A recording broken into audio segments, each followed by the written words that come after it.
انتوا عارفين الرجالة اللي مش بتقبل اي اصناف جديدة وهي متعودة على اصناف معينة تاكلها وما بتحبش تجدد. انا جوزي كده، ومع ذلك يا جماعة ادمن الوصفة دي.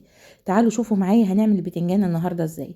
زي ما انتوا شايفين جبت بتنجانة كبيرة رومي، ما ينفعش في الوصفة دي البتنجان الصغير، وحشيته بقرون فلفل الشطة. طبعا انتي لو ما بتحبيش الحاجة سبايسي ممكن تحطي قرن واحد مثلا في فتحة واحدة، والباقي هنحط فيه التوم.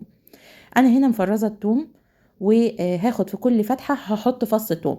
طبعا انت لو عندك توم فريش يبقى احسن. وبالمناسبه قولوا لي التلج اللي على الوش ده بيتكون ليه؟ انا قافله العلبه والدنيا تمام، ومع ذلك دايما يتكون معايا تلج على وش التوم كده يا جماعه في الفريزر. يعني بجد مش عارفه الموضوع ده اخلص منه ازاي. دلوقتي خلاص حشيتها بالثوم والشطه.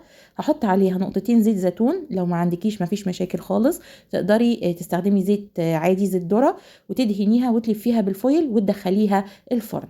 خدت معايا تقريبا على درجه حراره 180 نص ساعه. دلوقتي خلاص انا طلعتها من الفرن. خلوا بالكم بتبقى سخنه جدا وانتي بتفتحي الفويل.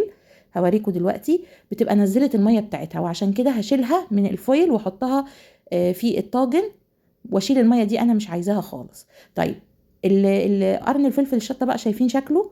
هو كمان استوى. والثوم برضو نفس الموضوع. هتجيبي حجرين فحم وتحطي عليهم شويه زيت وتروحي قافله عليهم وتسيبيهم لمده 10 دقايق. دلوقتي بعد 10 دقايق هبتدي بقى ان انا اقطع الجزء ده من البتنجان من فوق، شايفين؟ وهرسها. هتقولوا لي ايه ده هتهرسيه كده من غير ما تشيلي القشر؟ هوريكم يا جماعه، يعني احنا كنا بنغلب نفسنا على الفاضي، والاسهل طبعا انك تشيلي ايه؟ القشر بعد ما تهرسيه زي ما انا بعمل كده. ده حتى العنقود بتاع قرن الشطه شلته زي ما انتم شايفين كده. هتبص تلاقي كل القشر فصل عن اللحم بتاع البتنجان، بتشيليه كده بمنتهى السهوله بعد ما تهرسي البتنجان.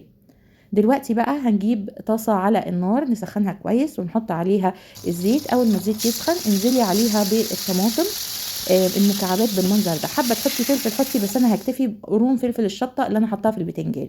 حطيت كركم وكاري وكزبره ناشفه وسكر وفلفل اسود وملح. قلبت الكلام ده كله مع بعض لغايه ما الطماطم تتكرمل. يعني انتوا هتشوفوا دلوقتي شايفين اتكرملت ازاي. دلوقتي بقى هنزل بالبتنجان، وعايزه اقول لكم ريحه الفحم عامله شغل عالي. دلوقتي بقى هقلب الكلام ده كله مع بعض، واول ما يمتزجوا تماما هعمل فتحات في البتنجان انزل فيها البيض كده. وبعدين اهدي خالص النار طبعا بعد ما ارش رشه فلفل اسود كده على البيض، واغطي من فوق عشان البيض ايه يستوي. بتعرفي منين ان هو استوى؟